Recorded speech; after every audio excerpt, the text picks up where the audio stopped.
Bonjour à tous, rebonjour. Certains qui étaient déjà dans les sous-sols tout à l'heure et qui sont là encore.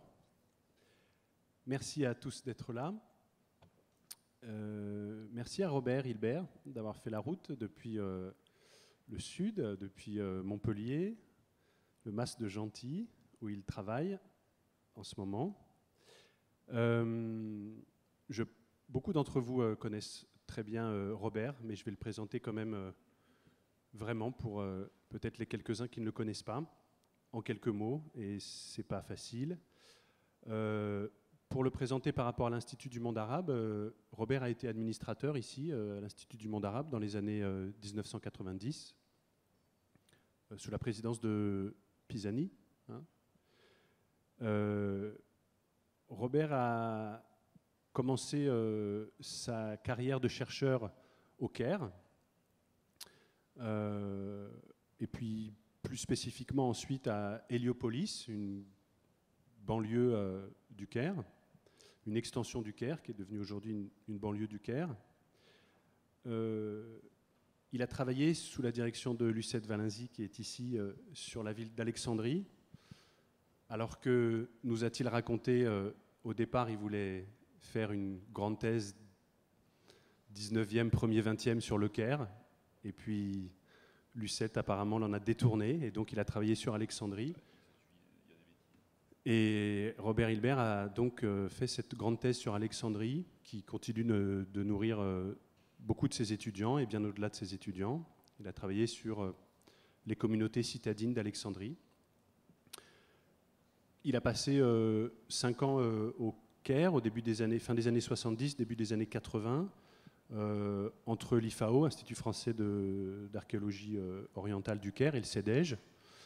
Il a contribué à la création de l'Observatoire urbain du Caire, qui a ensuite essaimé tout autour de la Méditerranée. Quand il a été élu ensuite enseignant à l'université d'Aix-en-Provence, il a continué de développer les études urbaines là-bas avec ses étudiants.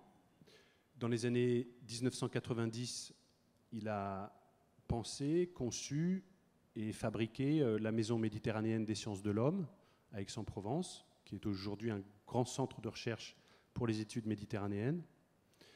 Et puis dans les années 2000, il a à nouveau pensé, conçu et co-fabriqué l'IMERA, Institut méditerranéen d'études avancées, d'études et de recherche. Il me manque d'études et de recherche, oui, avancées, qui fait partie du réseau des instituts d'études avancées, qui est un réseau non seulement français, mais européen, mais en fait mondial.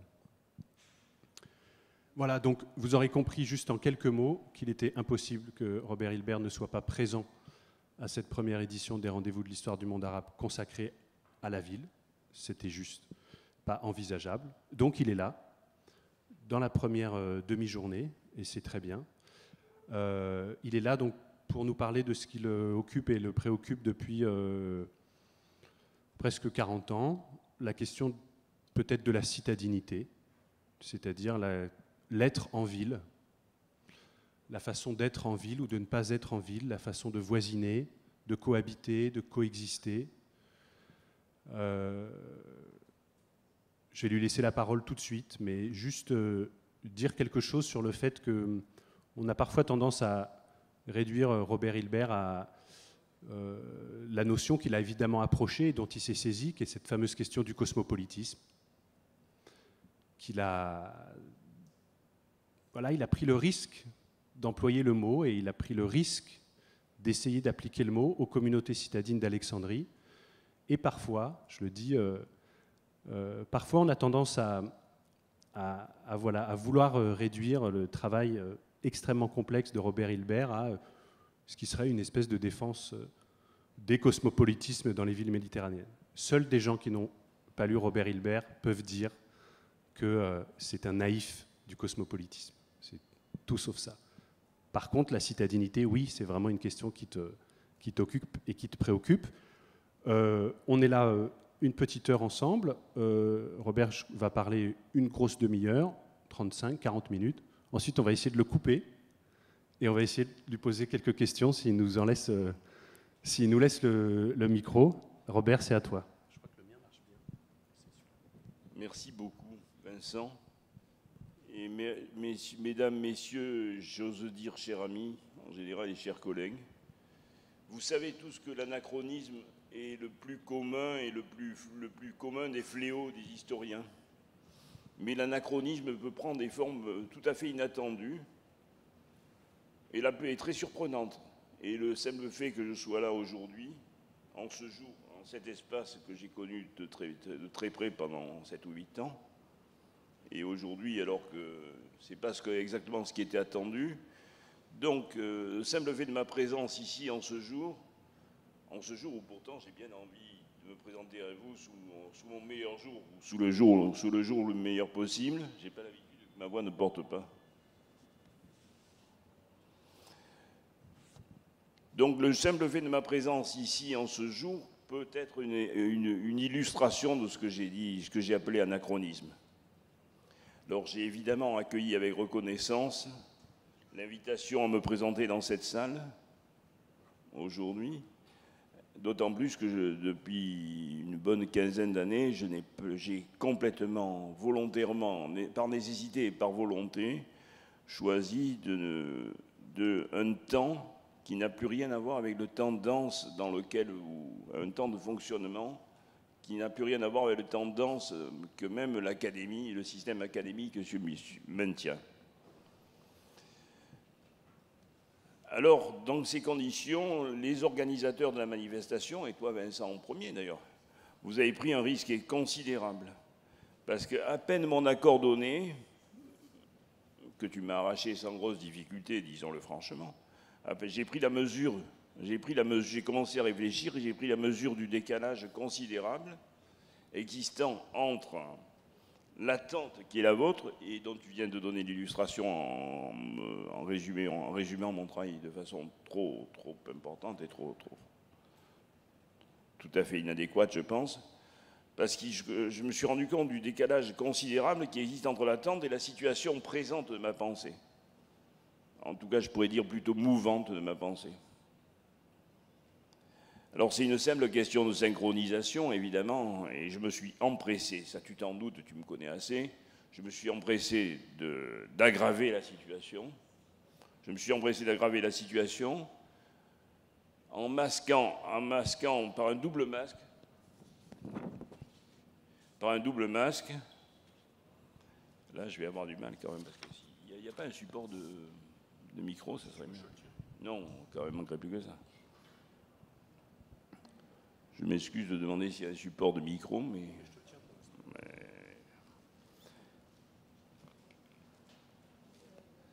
Donc j'ai pris un double masque sur l'objet de mon propos et un masque sur le sujet. Alors sur l'objet de mon propos, je l'ai caché sous un titre qui n'était pas celui que j'avais donné au début, qui est Alexandrie Pont-Euxin.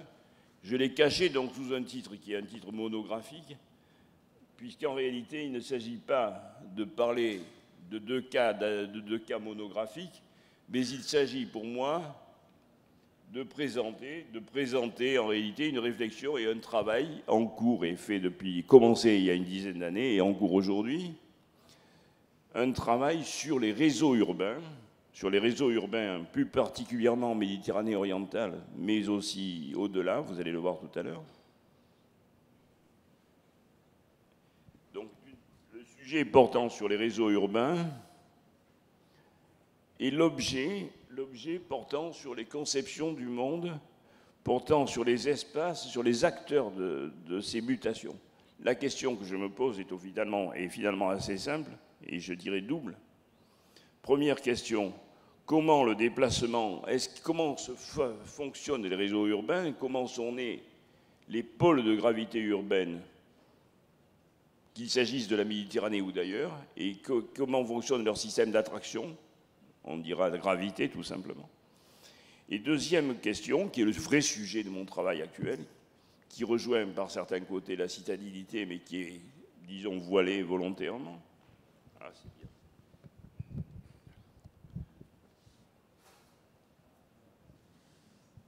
Donc, deuxième question.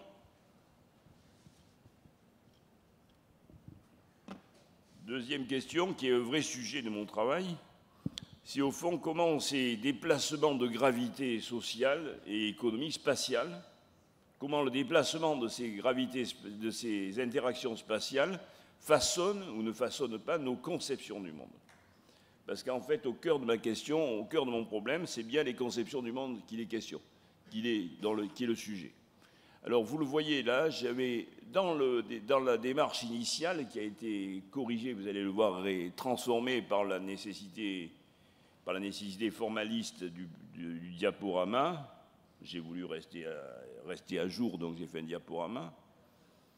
Mais que le diaporama n'a pas les mêmes logiques qu'une conférence, disons, sans la contrainte de l'image. Donc au départ, j'ai voulu vous présenter une réflexion sur la longue durée, les modèles urbains et le présent, le choc que crée le présent aujourd'hui sur les modèles urbains dans la longue durée.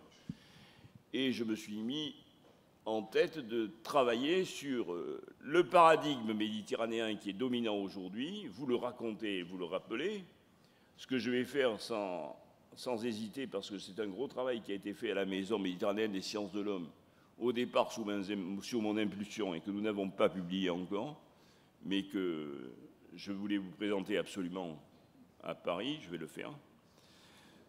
Et puis essayer de comprendre comment ce paradigme urbain a été mis en question, contesté, et finalement, après avoir été contesté, est révisé, et peut-être révisé. C'est donc cette révision du système des communautés citadines, je vais y revenir un petit peu en détail, qui m'a semblé important.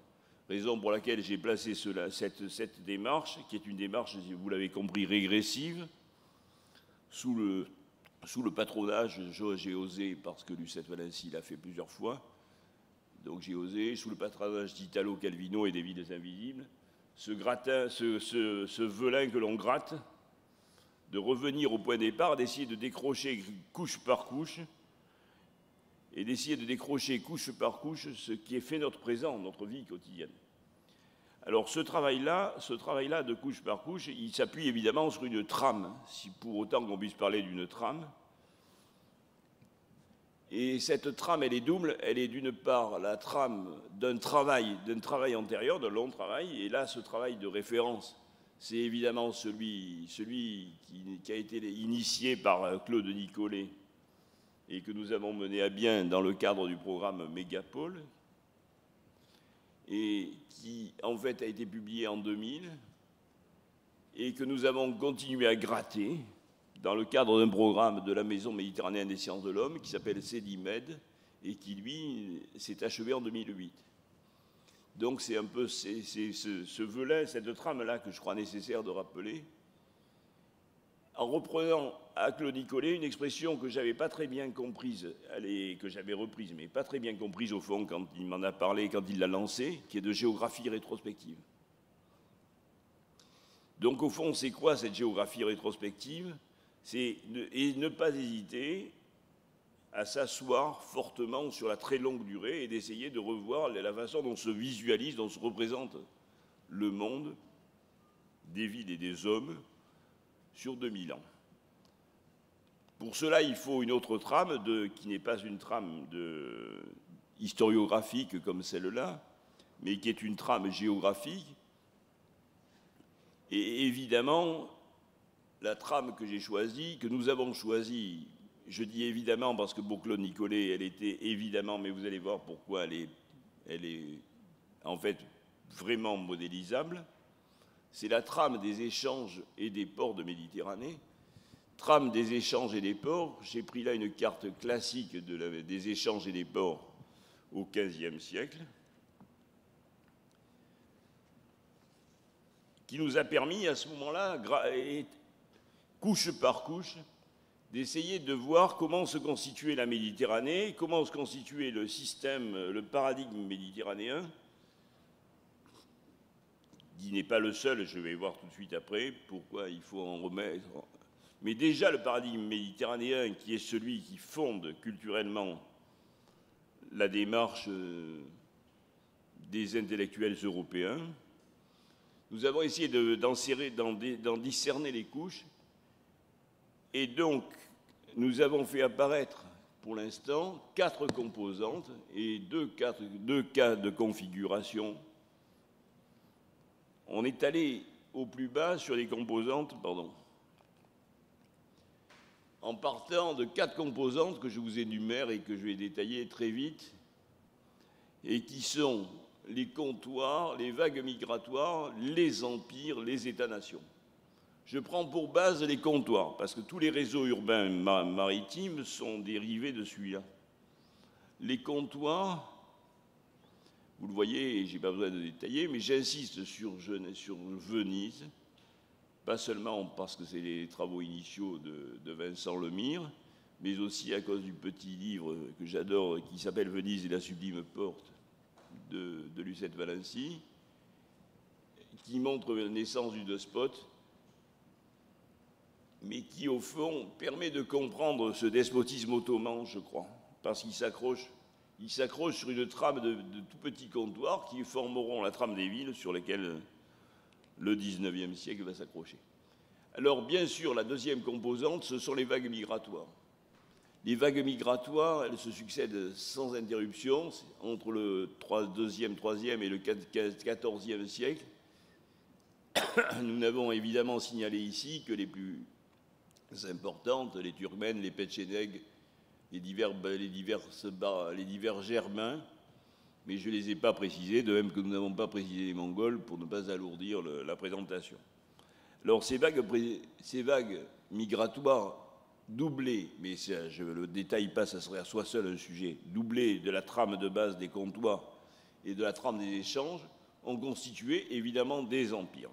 Alors des empires, je ne vais pas les empiler, c'est le cas de le dire ici. Tout simplement, nous avons retenu un comme idéal type. Seule façon de fonctionner ici, c'est d'avoir un idéal type, et j'ai pris l'Empire romain en 200, qui est en réalité le modèle idéal typique de la Méditerranée dominée par un seul empire. Évidemment, c'est plus compliqué, vous allez le voir, vous le savez, mais bien sûr, puisqu'il y a l'Empire russe, il y a l'Empire, on va y venir dans 2 minutes, il y a toute une série d'empires qui sont en concurrence et qui vont évidemment imploser, ça va être l'objet de ma troisième partie, qui vont imploser au XIXe siècle sous forme d'États-nations. En 2008, ce système-là, qui était au départ, je vous rappelle, un système de réseau urbain de comptoirs, de réseau de ports de comptoirs, en 2008, ce réseau a explosé, il était à 24 États, et encore, je n'ai pas compté les faux États-nations, qui datent, eux, depuis 2008-2014. Donc nous avons là, au nord de l'Abkhazie, etc., on pourrait s'amuser, je me suis amusé, on arrive quand même à quelque chose comme 32 États qui se réclament comme États non reconnus autour de la Méditerranée. Donc ce système-là d'États, des couches successives, comptoirs, vagues, empires, États, donne naissance à des configurations selon les périodes.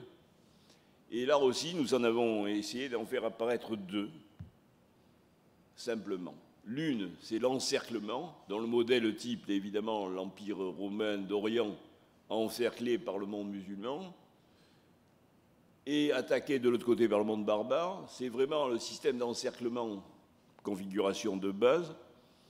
Configuration suivante étant évidemment le face-à-face. 2 secondes sur ce face-à-face. Évidemment, c'est quelque chose d'essentiel. Vous avez remarqué que Constantinople devient Istanbul, que l'Empire arabe devient l'Empire ottoman. Je ne suis pas rentré dans les couches successives, qui sont les Mongols, etc., Mamelouks, etc. J'ai simplement gardé les 2 points clés, qui sont la Russie d'un côté, l'Empire austro-hongrois de l'autre, avec le dernier siège de Vienne, qui est la situation la plus importante. Et qui, en fait, qui est essentielle parce qu'elle dévoile quelque chose de, me semble-t-il, d'important. C'est évidemment la séparation entre l'Orient et l'Occident qui se définit à partir de là, de ces 2 composantes, que je vous rappelle. L'encerclement et le face-à-face. qui aboutit logiquement à nous proposer une vision du monde qui est celle d'un Orient que j'ai mis volontairement, et vous vous en doutez que nous avons mis en vert, et celle d'un Occident qui se divise relativement difficile, j'ai sauté une, excusez-moi, qui se divise relativement de façon floue par une ligne que seul un président récent de la République française se trouvant en Turquie peut dire en arrivant au bord des Bosphores que là finit l'Europe et là, de l'autre côté, commence l'Orient. Non. Là ne finit pas l'Europe, là ne commence pas l'Orient. C'est bien pour ça que la flèche, la ligne pointillée ne passe pas, vous le voyez, par l'Orient, par les Dardanelles, et très volontairement se perd dans la mer Noire quelque part. Ce sera l'objectif de mon troisième point. Alors évidemment, j'ai insisté dessus, cela en fait débouche sur une conception du monde contre laquelle je m'inscris. C'est là que je rejoins ta présentation, et contre lequel je crois que tout le monde ici, en tout cas l'Institut du monde arabe s'inscrit, qui est le paradigme du choc des civilisations. Paradigme du choc des civilisations, qui est le texte d'Huntington de 1996, paradigme du choc des civilisations qui en réalité impose une réflexion beaucoup plus poussée. Alors évidemment, cela nous amène à dévoiler le sujet réel de mon exposé, mais je vais revenir à Alexandrie et au Pont-Euxin, parce que le sujet réel, il apparaît ici, c'est que ce choc des civilisations, il renvoie à un schéma extrêmement ancré dans chacun d'entre nous, qui est le schéma d'un Orient et d'un Occident, d'une ligne qui serait née, et là je cite exactement Fernand Braudel dans un entretien qu'il a donné à la fin de sa vie à la télévision française et que vous trouverez sur les sites de l'INA, qui se trouve sur le site de l'INA, qui se trouve aussi tout simplement sur YouTube, dans le site de la Fondation Maison des Sciences de l'Homme de Paris, où Fernand Braudel, dans un très long exposé, dit très clairement qu'au fond, l'Orient commence à la distinction violente, c'est l'opposition fondatrice, c'est Lépante en 1571. Et là, on le voit clairement sur cette carte, qui est la carte classique de l'Empire ottoman et des frontières nord de l'Empire ottoman. Cette carte, elle passerait, si vous voulez, Braudel le dit dans cette interview télévisée, le fait d'un geste très simple. Il dit, vous avez une diagonale qui part en fait du Bosphore et qui arrive à la Sicile, qui sépare l'Orient et l'Occident. Sauf que ce schéma-là, il a été, vous le savez, basculé et renversé, et c'est le point qui m'intéresse. Il a été renversé, ce schéma-là, au XIXe et tout particulièrement au tout début du XXe siècle, puisqu'il y a un basculement radical qui, en fait, nous fait passer de la question d'Orient qui était là, question d'Orient jusqu'en 1914, à la question du Proche-Orient. Alors, nous avons là la base même du paradigme méditerranéen et tous les problèmes que ça pose. Ceci étant, il est contestable, il est contesté, et il est évidemment insuffisant. C'est la raison pour laquelle je voulais opposer cette démarche à une vision qui soit une vision beaucoup plus je dirais arabo-centrée, et centrée sur une trame eurasienne. Paradoxalement à ce que j'ai souvent entendu dire, le schéma méditerranéen n'est pas un schéma historiciste en tant que tel. Je crois que c'est un schéma d'historien, mais le schéma historiciste, ça veut dire qu'il nous renvoie dans l'approche historique, ou chronotopiste. Enfin, il y a des tas de noms qui pourraient servir. La plaque eurasienne, le schéma eurasien, comme conception du monde, renvoie très clairement à l'histoire et très clairement, explicitement à l'expansion arabo-musulmane dans sa plus grande expansion, dont là aussi j'ai pris une carte extrêmement classique du califat en 750. Et ce schéma-là, il est tout à fait fondamental parce il sert de base aujourd'hui à toute une vision du monde stable, nostalgique et stable de ce que devait être, de ce qu'est le monde, ou de ce qu'a été le monde. Sauf que ce schéma-là, cette carte-là, elle dure effectivement du temps, mais elle est immédiatement, presque immédiatement transformée par les événements, et elle va être déstabilisée. Et en fait, tout ce travail n'a d'intérêt que si on la met en route, si on les met en branle les unes contre les autres. En réalité, et cela vous apparaîtra tout de suite, c'est que, en réalité, tous ces schémas sont dépendants des affrontements, des techniques et mécaniques. Là aussi, on a beaucoup travaillé les détails et je n'ai gardé que le schéma de conclusion. Mais on pourrait démarrer avec les transports maritimes arabes autour de la mer Rouge vers l'océan Indien. Et évidemment, tout ce schéma-là, qui est le schéma Orient-Occident, que j'ai pris comme base ici, se transforme à partir de la fin du XVe siècle, à partir de la découverte de l'Amérique, et puis à partir de l'ouverture de la route des Indes de façon continue. L'ouverture de la route des Indes est un point clé sur lequel, que j'aurais dû, je ne l'ai pas mis, mais j'aurais pu rajouter après 1600, un troisième nom, je ne l'ai pas mis pour une raison simple, c'est qu'il m'eût fallu prolonger la ligne rouge qui s'arrête là, il n'y a pas de pointeur, qui s'arrête là au sud de, il vaut mieux pour le temps que je n'ai pas de pointeur d'ailleurs, mais au sud de l'Inde, mais au-delà de Bombay, à partir de 1837, vous le savez, s'ouvre jusqu'en Chine la Peninsular and Oriental Company, P&O, qui a racheté récemment les transports français et qui continue à exister. Donc la P&O, qui est créée en 1837 et qui est créée pour implanter le commerce britannique jusqu'en Chine. Donc en réalité, ces systèmes-là de mondialisation successive ont déformé complètement le modèle qui était déjà flou au départ, et cela vaut aussi bien pour le modèle méditerranéen que pour le modèle eurasiatique. Et le moteur là-dedans, le moteur là-dedans, c'est évidemment la technique. La technique, puis la machine, puis l'industrialisation. Parce qu'en réalité, cette carte, là rapidement, les points rouges correspondent aussi bien aux ports essentiels sur le commerce de la Compagnie des Indes qu'à des éléments clés pour les bateaux vapeurs à partir du début du XIXe siècle.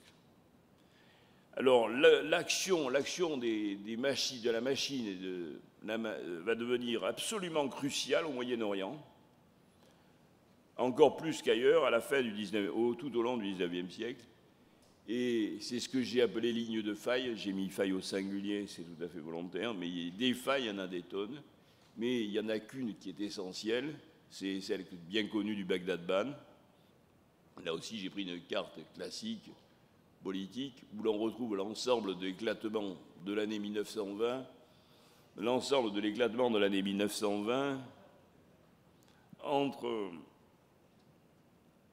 sous l'influence de l'Empire ottoman, sous l'influence de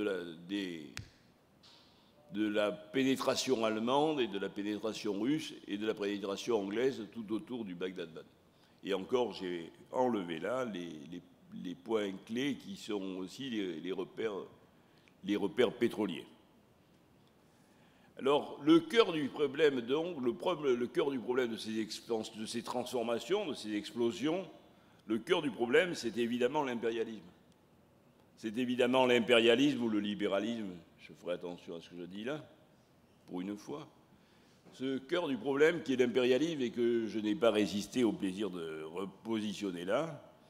J'ai emprunté ce schéma est un schéma qui est emprunté à Jean-Luc Arnaud dans un travail qu'il a fait sur les ports de Méditerranée que j'aurais pu uniquement commenter, où nous avons pris les offres, la demande et les grandes transformations des ports, et où on s'est rendu compte, ce qui était évident, c'est que ça correspondait aux étapes clés de l'impérialisme. Donc l'étape première, qui est le libre-échange, les années 1840, les années 1860, où on voit une deuxième stabilisation qui est en fait, qui correspond en réalité à l'étape de l'endettement. La période donc qui n'apparaît pas, je l'ai fait sauter en le passant en PDF. Libre-échange, endettement. Le troisième étape, concurrence, concurrence, la deuxième étape, endettement. D'abord il y a concurrence pour qu'il y ait endettement, conduisant à la faillite et aux faillites. Ce sont les citadins, les édiles, qui le plus souvent ont fait faire les travaux sur place et ont joué et ont bénéficié et joué de cela. Donc, essentiel, le schéma précédent des années 1920 a été précédé tout au long du XIXe siècle par un phénomène double d'endettement de concurrence et de faillite sur la base de la loi du marché, du libre marché. Ce n'est pas une publicité pour un film récent, mais aboutit en réalité à une mutation radicale des rapports de force à l'intérieur de l'Empire ottoman.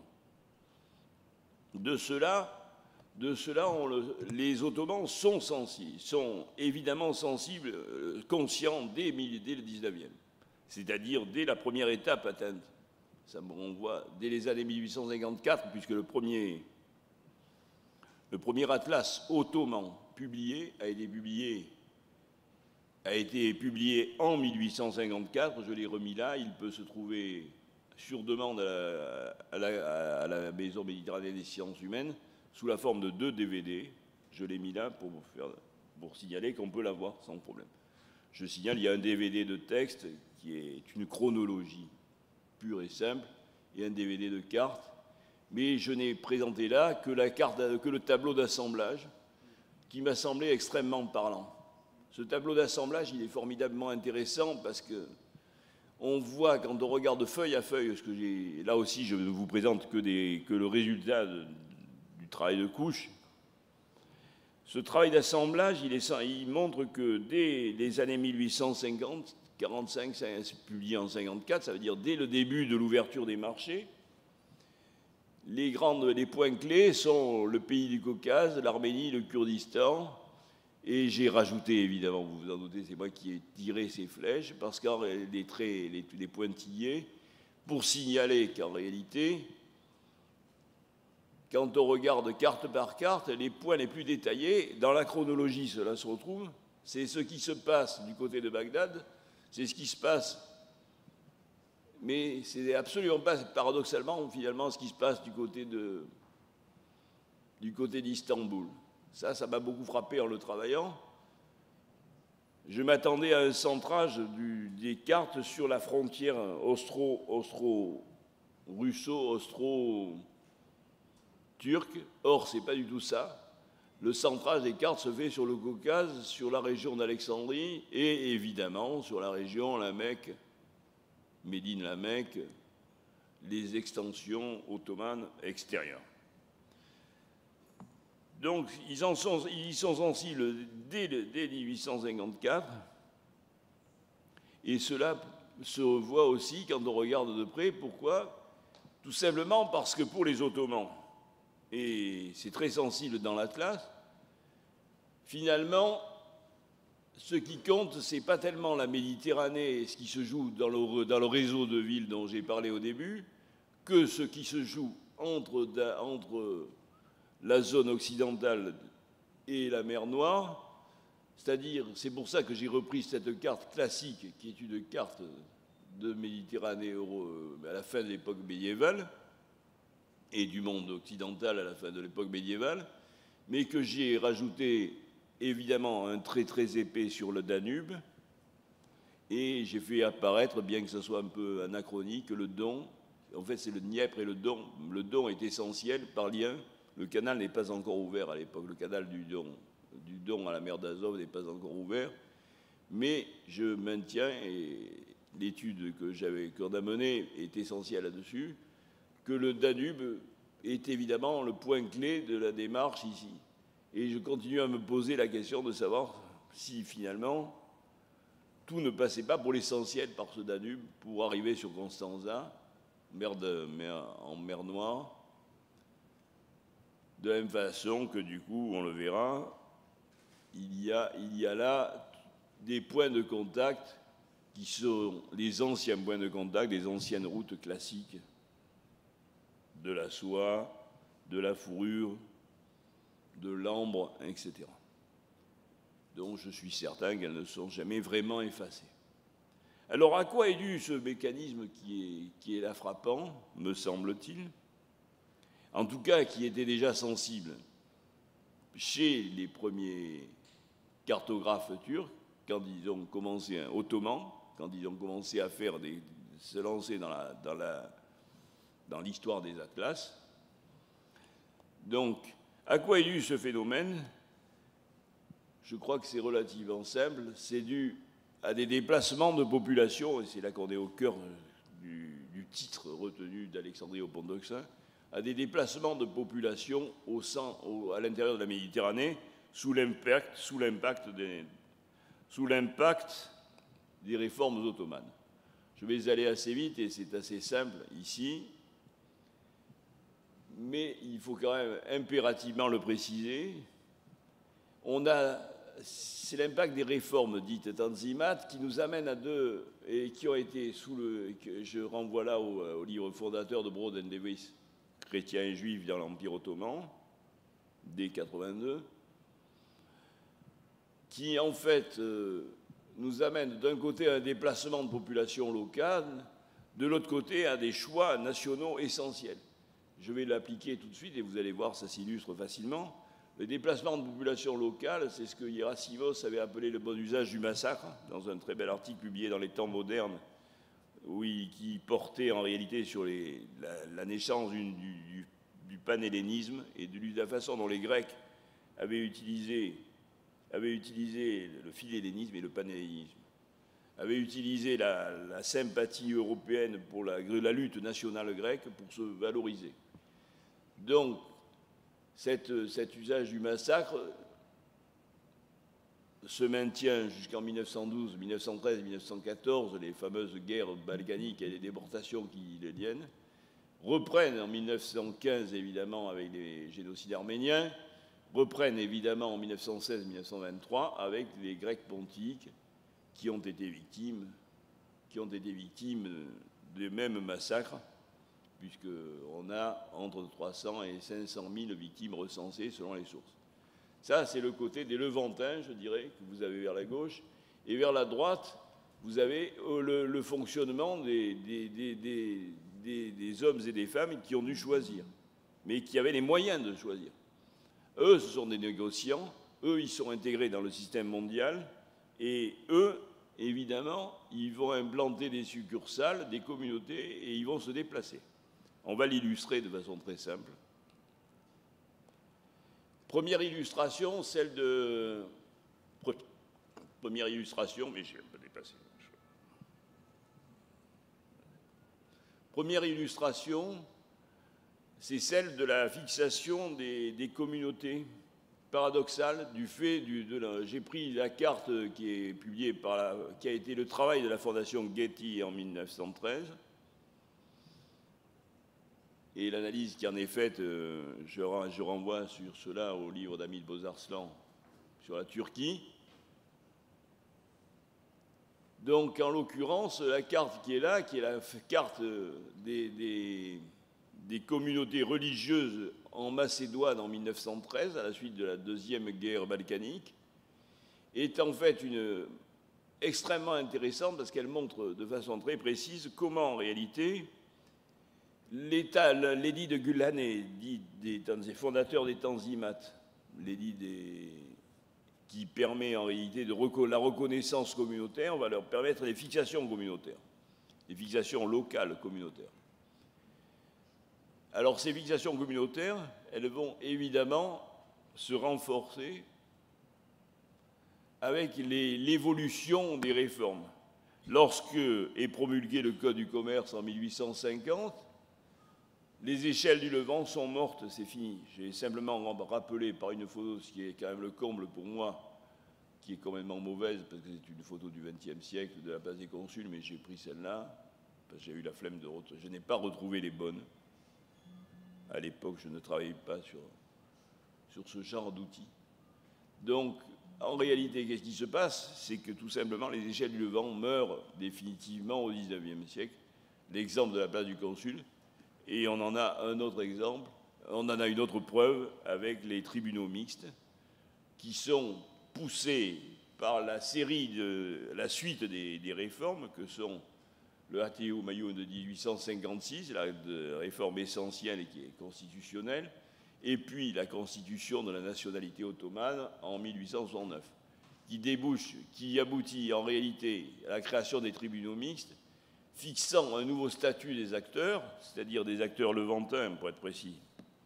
Acteurs qui doivent impérativement choisir leur camp et qui vont choisir leur camp sans hésiter quand ils le peuvent.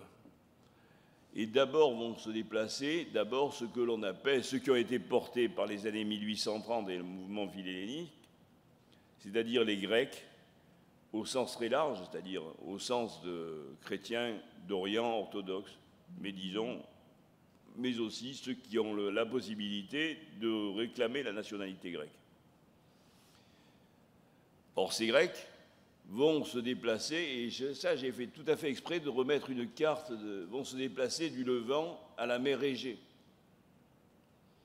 J'ai fait exprès de mettre une carte de la Grèce antique, parce qu'en réalité, ce que le mouvement philhellène occupe, c'est ni plus ni moins qu'une récupération des terres de la Grèce antique. Donc, j'ai signalé, ils vont du Levant au Pont-Euxin, du Levant au Pont-Euxin, qui est l'ancien empire, l'ancien état d'As, l'extrême province du Pont-Euxin, qui est récupéré au cours du XIXe siècle, par ces communautés qui viennent de Méditerranée et qui vont s'installer en mer Noire. Donc là, vous avez la carte de cette zone qui m'intéresse en ce moment, qui va de Sinope et qui va quasiment jusqu'à la Géorgie et aux frontières arméniennes, évidemment, avec Trébizonde comme point central. Trébizonde que j'ai retenu parce que les archives, j'ai disposé d'archives qui sont par ailleurs disponibles publiquement sur le web. Aux archives de l'Aude, aux archives de l'Hérault, on trouve des... Et que là, on a une bonne illustration avec une famille de commerçants de l'Aude qui s'est installée d'abord à Tunis, puis à Beyrouth, puis à Trébizonde, les Albuis. Et sur cette carte postale qui a été récupérée là, chez eux, vous voyez bien les quartiers grecs, gréco-ottomans de Trébizonde au XIXe siècle. Et qui vont se transformer très vite, puisque Trébizonde, dès la fin du XIXe siècle, n'est plus ce qu'elle était. Le quartier gréco-ottoman existe toujours, mais il est sur le rebord de la colline, dans l'ombre là. Mais on voit très clairement, même sur cette photo trop pixelisée et pas de très bonne qualité, je m'en excuse, on voit très clairement la création d'une ville moderne avec sa rade, avec sa place centrale, avec sa rue principale et sa place et ses immeubles. Ça pourrait être presque Alexandrie si Alexandrie n'était pas plate comme cette ville. Donc nous avons là un mouvement de population qui est extrêmement important, qui nous amène à des reconfigurations et des réinterrogations. Donc cela m'amènera à une dernière série de remarques, finalement. Quand j'ai d'un côté le schéma méditerranéen, de l'autre côté j'ai le schéma eurasien. J'ai là-dessus des acteurs qui se déplacent. Et couche par couche, qui se déplacent de plus en plus vite, ou qui, au contraire, sont complètement bloqués, enquistés. C'est le cas des communautés religieuses des Balkans.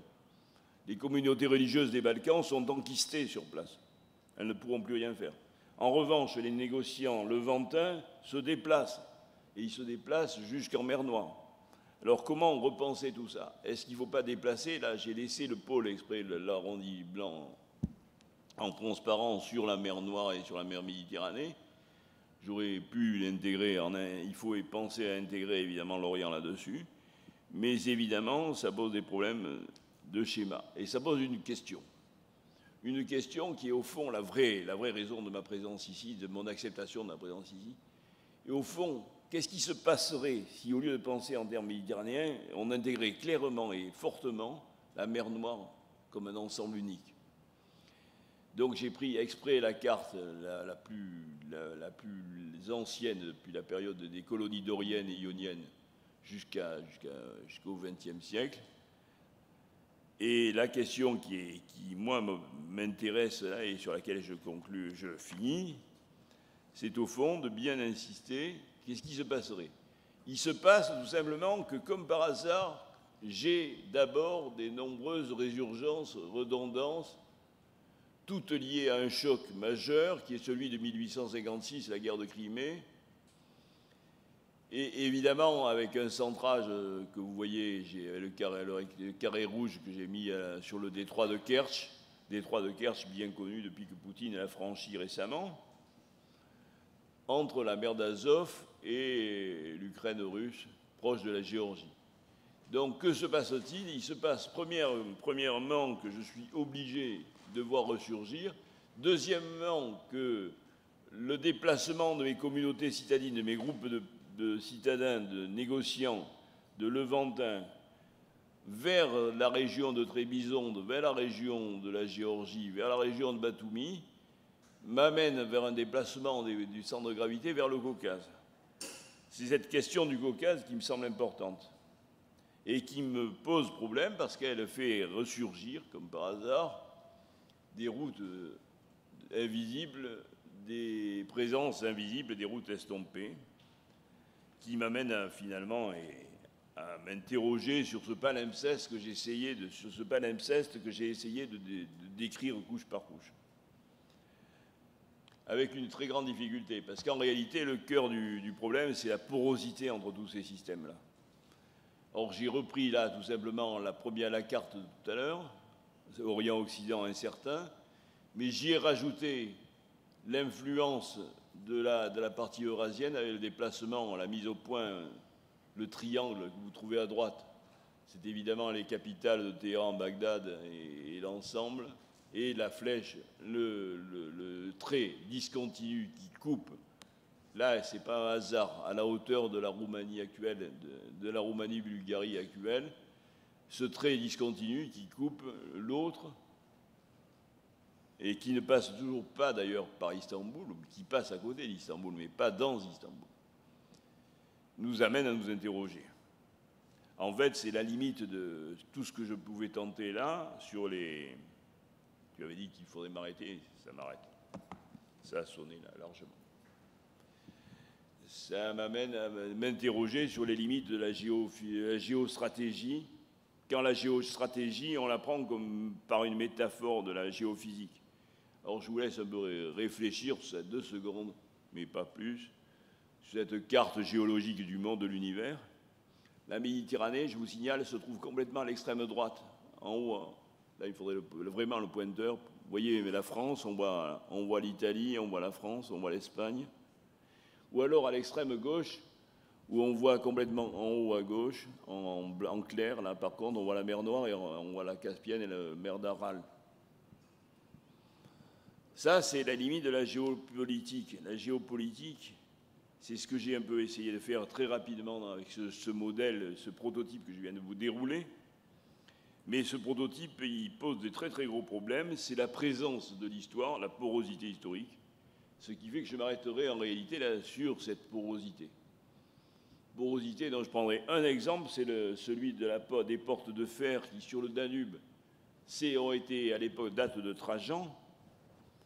l'époque de Trajan, puisque la table de Trajan, la table de Trajan se trouve sur le long des portes de fer, entre le barrage des portes de fer et le point où a été construit beaucoup plus récemment cette statue qui est entre le Seigneur des Anneaux et plutôt les monts Richmond aux États-Unis et les tables des États-Unis, qui est une œuvre récente. Je vous signale, il s'agit de la tête de Dodécimal, qui est le fondateur, le Vercingétorix mythique des Roumains, l'homme qui a tenu tête à Trajan il en est mort d'ailleurs, et dont la Roumanie contemporaine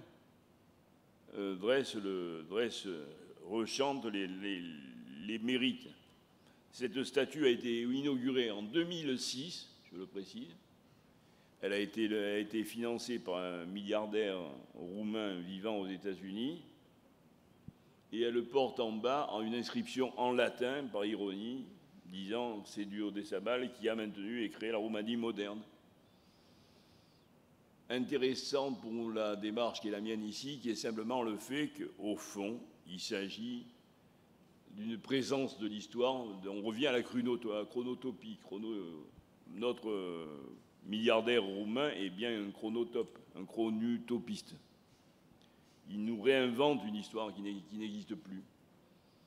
Alors c'est sur cette utopie que je voulais finir vraiment, voilà, en vous laissant sur un tag de mur de Gaza, des séparations et de la coexistence, qui n'est pas celui le plus connu de Blansky, qui est juste à côté de cette petite fille qui vole par-dessus le mur.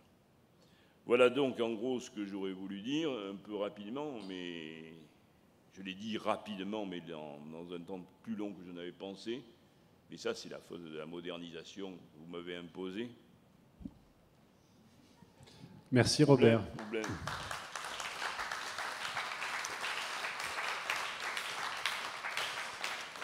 Merci beaucoup. On va essayer de prendre peut-être juste une ou deux questions. Vous avez dû comprendre qu'être étudiant de Robert Hilbert, ce n'est pas de tout repos, que ce qui compte pour lui, ce sont plus les questions que les réponses, que ce qui compte pour lui, c'est de comprendre le présent et de convoquer toujours les strates historiques pour comprendre le présent. Et ce qui compte pour lui, c'est de ne jamais s'enfermer dans une spécialité, qu'elle s'appelle Alexandrie ou quelque terrain que ce soit.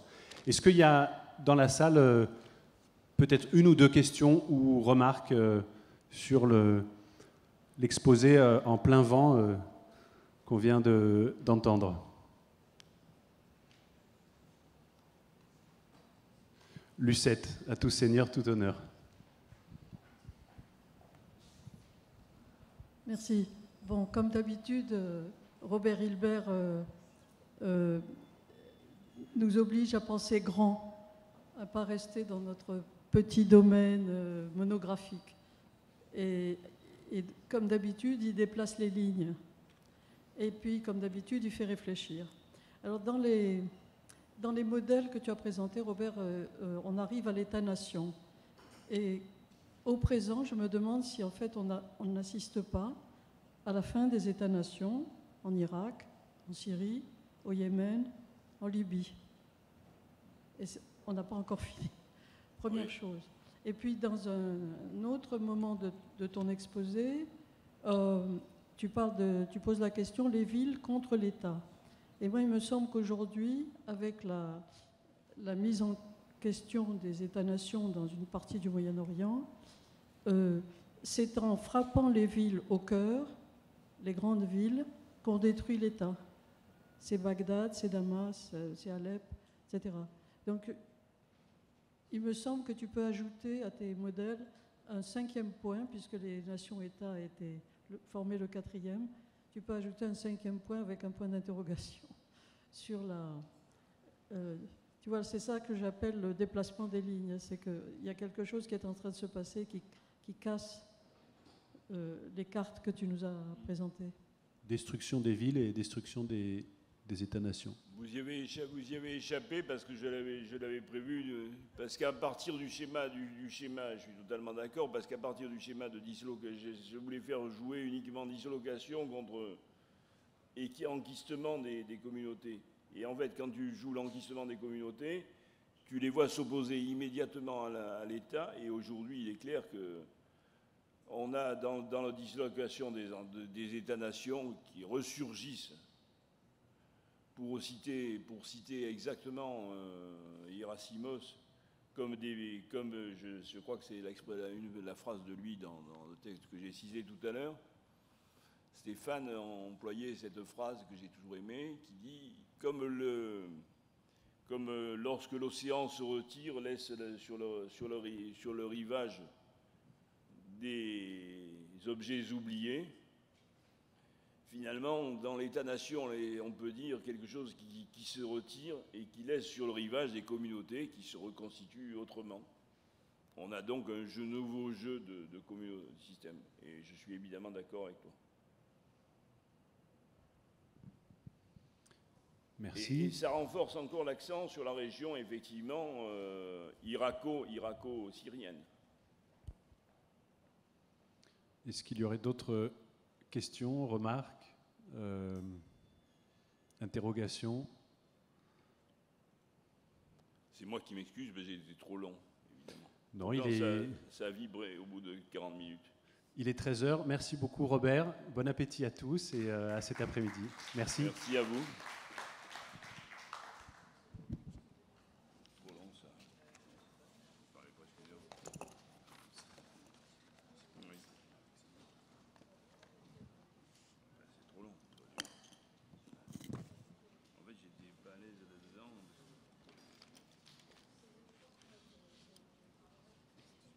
Tiens, il faut venir ici pour les Marseillais. Je suis venu exprès, Robert. Oh, n'importe quoi. Tu vas bien, mon cher? Myriam, comment vas-tu? Bien. Myriam Morel. Il faut que je te voie, qu'on bosse ensemble. C'est vraiment lumineux. Tu as répondu à tous mes trucs. Pardon, peut-être vous êtes en train de...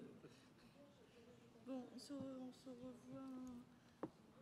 Il faut que je vienne te voir et qu'on bosse ensemble.